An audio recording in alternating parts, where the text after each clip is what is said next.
Bentornati cari Children of the Light in una nuova puntata dedicata alla storia di Sky.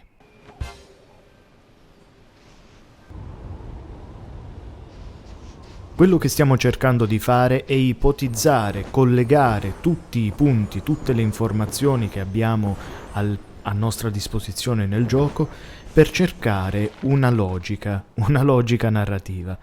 E a questo punto siamo arrivati al punto centrale di tutta la storia di Sky, che si evolve e poi arriva alla sua distruzione, apparentemente proprio a causa di questo personaggio, ovvero di quello che noi abbiamo definito, che viene definito comunemente, il profeta. Ma le teorie sull'approdo di questo personaggio nell'Isola dell'Alba e in Sky in generale, le potete trovare già nel video precedente. Oggi ci andremo a concentrare su quella che viene chiamata la Grotta delle Profezie. La Grotta delle Profezie si apre a noi con questa scalinata impervia, dove, ad attenderci, ci sono sempre i soliti graffiti luminosi. Questi rappresenteranno i 4 elementi, quindi l'acqua, la terra, il vento e il fuoco. Al termine di questa infinita scalinata potremo ammirare la grotta dall'alto, che a un giocatore che non ha ancora completato gli spiriti e le missioni apparirà completamente spoglia. Come vedete invece a me compaiono già dei graffiti di base. Ma quello che ci interessa è l'extra. Quando avrete superato le prove all'interno della grotta, spendete un po' di tempo per andare a appoggiarvi su quei massi rotanti dove ci sono dei piccoli bracieri, perché la storia di Sky si aprirà a voi. Questi graffiti blu che vediamo sono in effetti incompleti. Per completarli serve proprio completare interamente la Grotta delle Profezie. Inizialmente andiamo a scoprire i suoi 4 fantasmi.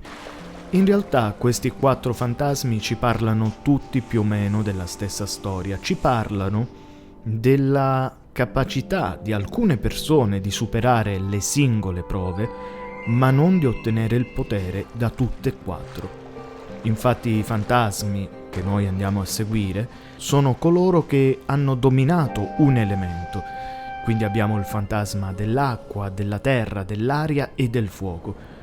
E insieme a loro ci sono degli allievi. Tutti e 4 infatti ci porteranno in una sorta di scuola aperta, una sorta di accademia dove allenano giovani spiriti, giovani uomini di Sky, uomini e donne di Sky, per riuscire a superare e dominare gli elementi.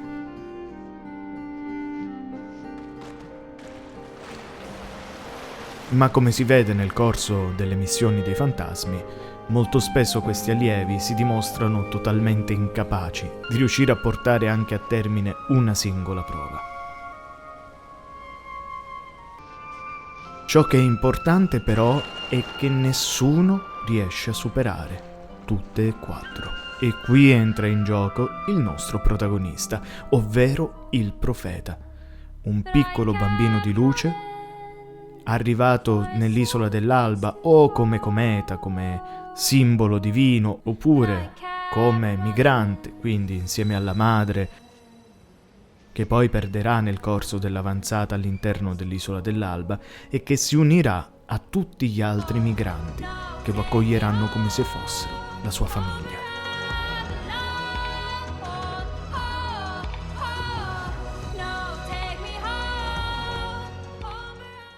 Dare invece una spiegazione alla maschera di Anubi è un po' difficile. Il gioco non ci dà praticamente nessun indizio. Possiamo dire che è semplicemente una sorta di divinità, se mai in Sky ci fossero delle divinità, o comunque qualcuno del popolo di Sky che aveva un rango superiore e che era lì per giudicare, per anche narrare Infatti ogni volta che terminiamo una missione e si torna dalla maschera di Anubi, lui suonando il suo tamburo darà vita ai graffiti sul muro. Un giudice, un narratore, uno spettatore che sta lì e non influisce in realtà molto sulla storia. Ma in tutto questo, come si inserisce il nostro piccolo protagonista? Andando a scoprirlo poggiandoci proprio su uno di quei massi con i bracieri accanto. Vediamo l'isola dell'alba, le navi dei migranti e un bambino che viene spedito nella grotta delle profezie. Spostandoci nella seconda parte, vediamo che il bambino riesce a superare tutte e 4 le prove in cui troviamo disegnate altre persone sdraiate per terra, un simbolo di fallimento oppure un simbolo di morte. Il bambino, infine, riesce a ottenere il potere dei 4 elementi che gli viene conferito. Ma cosa ne farà di questi 4 elementi? Il bambino torna nell'isola dell'alba e dà il potere che ha preso a tutti gli altri, conducendoli poi verso una montagna da cui sembra uscire un raggio di luce. In questi graffiti troviamo quindi un'idea interessante. Il bambino non vuole tenere quel potere per sé, ma lo ha fatto per pura bontà. Lo ha fatto per donarlo al popolo di Sky affinché riuscisse a raggiungere anche quel posto che evidentemente non riuscivano a raggiungere per qualsiasi motivo. Si vede chiaramente la barca centrale dove c'è quell'uomo con una sorta di copricapo è quasi certamente il leader, il primo profeta come l'ho definito io, ovvero il saggio, l'anziano del primo tempio, del tempio dell'isola dell'alba. I 4 elementi vengono donati al popolo. Questi elementi vengono presi in mano da alcuni leader, evidentemente, però chi conduce la spedizione verso l'Eden è proprio il bambino di luce. Nell'ultimo dipinto vediamo un riassunto, quindi il bambino che viene spedito, lui che supera le prove, che acquisisce il potere, che lo dona poi al popolo di Sky, che a sua volta lo affida a dei guardiani che lo portano con sé fino al monte di Eden e qui si compie l'atto finale. Questo bambino in cima al monte, circondato da una luce immensa, una luce che simboleggia evidentemente il potere.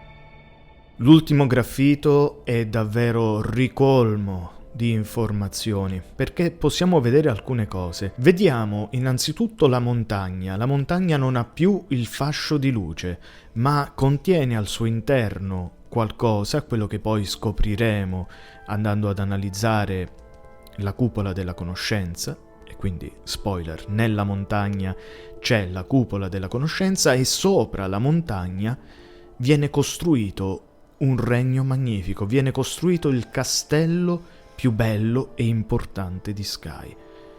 Ovviamente simbolicamente al di sopra di esso viene posto quello che era il profeta e che ora forse è diventato qualcos'altro. Lui al centro di un cerchio perfetto che è tutta la vita e l'ecosistema di Sky che ruota intorno alla sua figura. Andiamo ad analizzare chi c'è intorno a questo cerchio. Vediamo per la prima volta i vari saggi. Vediamo il guardiano del tempio dell'isola dell'alba, il guardiano di prateria diurna, il guardiano di foresta, di arena, e infine di quella che noi conosciamo come deserto dorato, oppure comunemente chiamata Wasteland. Nel cerchio manca qualcosa, vero? Erano 7 i regni di Sky, eppure qui abbiamo nominato solo 6 guardiani. Manca all'appello chi presidia nel 6° regno, ovvero nella cupola della conoscenza. Teniamo questa informazione da parte perché poi ne parleremo nel momento in cui andremo a esplorare la cupola. Un secondo indizio che si può notare da questo graffito è che tutti i capi, tutti i leader portano qualcosa in dono, un potere, che viene abilmente rappresentato con una luce diversa, un colore diverso, rispetto il blu statico, diciamo il blu normale che viene adoperato per disegnare appunto la normalità della vita di Sky. Dal guardiano di prateria, dal guardiano di foresta, dal guardiano di arena e dal guardiano del deserto dorato vengono dati alcuni doni, e sono 4, probabilmente i 4 elementi. Manca anche simbolicamente un dono da parte del primo saggio, ovvero da quello che io definisco il vecchio profeta. Perché manca questo dono? Perché non c'è anche, ripeto, simbolicamente un segno, qualcosa che lui può aver dato alla costruzione di questo grande regno che sovrasta la montagna di Eden? Il motivo va a intrecciarsi con alcune informazioni che voglio dare più in là mentre andiamo a scoprire i vari regni di Sky. Ma posso dire qualcosa. Probabilmente la sua saggezza l'ha portato a essere spettatore dell'ascesa del profeta, ma non complice di questa. Per il resto troveremo delle informazioni più avanti. Se voi vi siete già fatti un'idea, bene. Ultimo indizio dalla grotta delle profezie è proprio questo Krill. Ce n'è uno solo.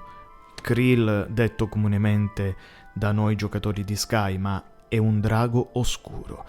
Questo drago oscuro sta scappando dalla montagna dell'Eden. E allora torniamo a pensare a ciò che ho detto qualche puntata fa. Com'era l'Eden? Com'era il mondo primitivo di Sky? I Krill esistevano e come? E probabilmente dominavano la zona dell'Eden. La zona più impervia, più inaccessibile per tutte le altre creature. D'altronde, se il mondo si deve reggere in maniera equilibrata fra luce e buio, ci devono essere per forza delle zone in cui esistono anche delle creature oscure. Non voglio parlare oltre dell'Eden perché poi ne parlerò maggiormente quando varcheremo la soglia di quel portone così pauroso per tutti i giocatori di Sky. Ma questo è un piccolo dettaglio che va a chiudere la nostra storia dedicata al profeta, che arriva lì e scaccia le tenebre, dando una nuova luce al popolo di Sky. Il profeta che non era altro che un bambino migrante, arrivato sulle sponde dell'isola dell'alba già orfano di padre e da lì a poco orfano di madre, si affida completamente al popolo di Sky che lo accoglie come se fosse suo figlio. Quel bambino, quel profeta, quel bambino che non sapeva che sarebbe diventato un giorno il profeta e un simbolo così importante per Sky, non desiderava altro che dare felicità e serenità alla sua nuova famiglia, ovvero al popolo di Sky.